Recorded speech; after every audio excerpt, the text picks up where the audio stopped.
ଫ୍ୟାନ୍ସଙ୍କ ପାଇଁ ଆସିଲା ଖରାପ ଖବର। ଅଚାନକ ଟିମ୍ ଇଣ୍ଡିଆ ସହ ଖେଳିବାକୁ ମନା କଲା ଅଷ୍ଟ୍ରେଲିଆ।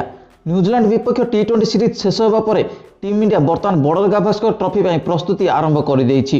ଭାରତ ଏବଂ ଅଷ୍ଟ୍ରେଲିଆ ମଧ୍ୟରେ 4 ମ୍ୟାଚ୍ ବିଶିଷ୍ଟ ଟେଷ୍ଟ ସିରିଜ୍ ହେବାକୁ ଯାଉଛି। ଏହି ଶୃଙ୍ଖଳା 9 ଫେବୃଆରୀରୁ ଆରମ୍ଭ ହେବ, ଯାହାର ପ୍ରଥମ ମ୍ୟାଚ୍ ନାଗପୁରଠାରେ ଖେଳାଯିବ। ଭାରତକୁ ତାର ନିଜ ମାଟିରେ ହରାଇବାକୁ ଅଷ୍ଟ୍ରେଲିଆ ମଧ୍ୟ ଭାରତରେ ପହଞ୍ଚି ସାରିଛି। ନାଗପୁରଠାରେ ପ୍ରଥମ ଟେଷ୍ଟ ଖେଳାଯିବ। ଏହା ପୂର୍ବରୁ ଅଷ୍ଟ୍ରେଲିଆ ବେଙ୍ଗାଲୁରୁଠାରେ ପ୍ରସ୍ତୁତି ଆରମ୍ଭ କରିବ। ଏହାସହ ଅଷ୍ଟ୍ରେଲିଆ ଟିମ୍ ଇଣ୍ଡିଆ ସହ ସିରିଜ୍ ପୂର୍ବରୁ ଅଭ୍ୟାସ ମ୍ୟାଚ୍ ଖେଳିବାକୁ ମନା କରିଦେଇଛି। ଟିମ୍ ଇଣ୍ଡିଆ ଗତ ଅଷ୍ଟ୍ରେଲିଆ ବିପକ୍ଷ ବର୍ଡର ଗାଭାସ୍କର ଟ୍ରଫିକୁ 2-1ରେ ଐତିହାସିକ ବିଜୟ ହାସଲ କରିଥିଲା। ଏହି ଶୃଙ୍ଖଳାରେ ଭାରତର କିଛି ଷ୍ଟାର ଖେଳାଳିଙ୍କୁ ଆଘାତ ଲାଗିଥିଲା ଏବଂ ଯୁବ ଖେଳାଳିମାନଙ୍କୁ ଏହି ସିରିଜରେ ଖେଳିବାର ମୌକା ମିଳିଥିଲା।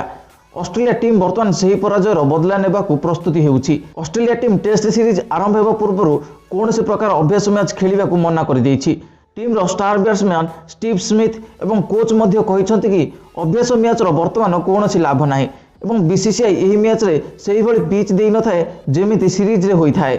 ବର୍ତ୍ତମାନ ଅଷ୍ଟ୍ରେଲିଆକୁ ବିସିସିଆଇ ଉପରେ ଭରସା ନାହିଁ। ବର୍ତ୍ତମାନ ବିସିସିଆଇ ମଧ୍ୟ ଅଷ୍ଟ୍ରେଲିଆକୁ ପ୍ରସ୍ତୁତି ପାଇଁ ସେହିଭଳି ପିଚ୍ ଦେଇଛି ଯେଉଁଠିକି ସ୍ପିନରକୁ ଫାଇଦା ହୋଇନଥାଏ, ଯାହାଫଳରେ ଅଷ୍ଟ୍ରେଲିଆକୁ ଯେମିତି ଫାଇଦା ନ ହୁଏ।